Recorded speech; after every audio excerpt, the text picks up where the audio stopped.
of the Year contest. The winner was a chiropractor. The second place was a lawyer. But please welcome the third place winner, Rabbi Bob Alpert.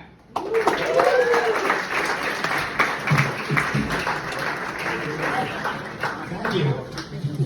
I hope you had a meaningful Yom Kippur.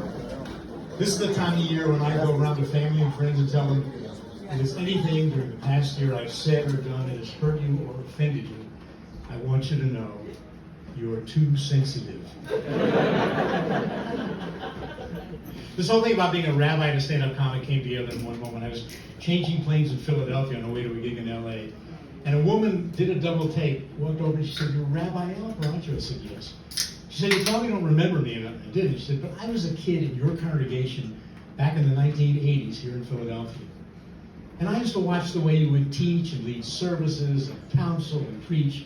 And so I decided to become a rabbi anyway." So you may be watching History Beat. I may be the oldest comedian ever performed on this hallowed stage. Certainly one of the oldest. I'm 78 years old. My hero is Harrison Ford. He's 81. And he's making another movie. It's going to be called Indiana Jones and the Enlarged Prostate. But they're going to test market that. If that doesn't resonate with the audience, the backup title is Indiana Jones and the Reverse Mortgage. And he's got another project. Remember The Fugitive? The movie The Fugitive? In this newest episode, Dr. Richard Kimball pleads assisted living. So I've been married for 54 years. Back in 1969, when I got married, my wife didn't have the choices women have today. Today, women can take their husband's names, they can hyphenate, they can keep their maiden names. Back then, my wife did the traditional thing. She took my name.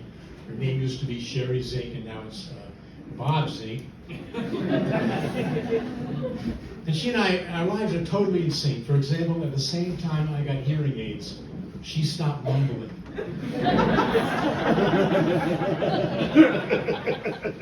And she's a psychotherapist. She told me something that a colleague related to her. She was working with a couple around the issue of communication in their marriage. At a certain point, she said to the wife, "Well, let me ask you, for example, how do you express when you want to make love?" The woman said, "Well, I say, sweetheart, I'm going upstairs now. I'm going to take a long, hot shower." Her husband said, "That's what you've been telling me? All these years I thought you meant I shouldn't run the dishwasher." We have two children. We have an adorable 51-year-old.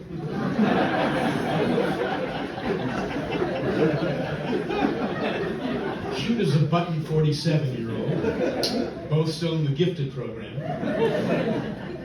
I remember the toughest time to raise kids was when they were teenagers. According to one of the commentaries, the reason Abraham was about to sacrifice Isaac at the age of 12 and not 13 is because at 13, it wouldn't have been a sacrifice. So we have little kids in our family. My nephew has 10-year-old twins. He's always telling them, "Remember, one of you was unplanned."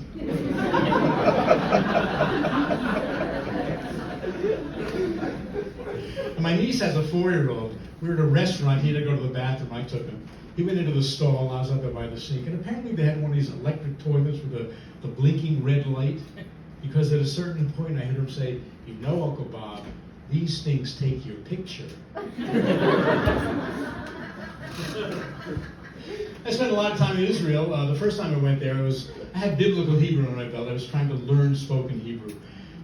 And I had to call our landlord and explain we were receiving bills for the previous tenant.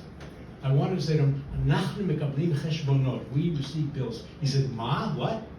I said it again. He said, "Mazel, what's that?" And I realized instead of saying "Anachnu mekablim," we receive, I'm saying "Anachnu mechablim," which means we are terrorists.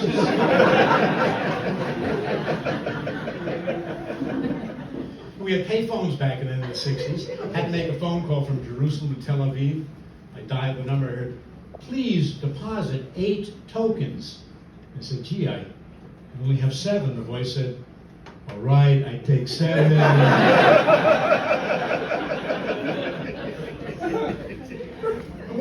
love about Israel is the Israel Guide Dog Center. I've been involved since the very beginning. And it turns out if you contribute a certain amount of money, you can name one of the puppies, which we did. I went to Israel, I visited, I saw the litter, just adorable. There was Mikey, Richie, Dennis, Penny, and Rabbi Dr. Robert A. Alfred. I'm Rabbi Dr. Robert A. Alfred. Thank you very much.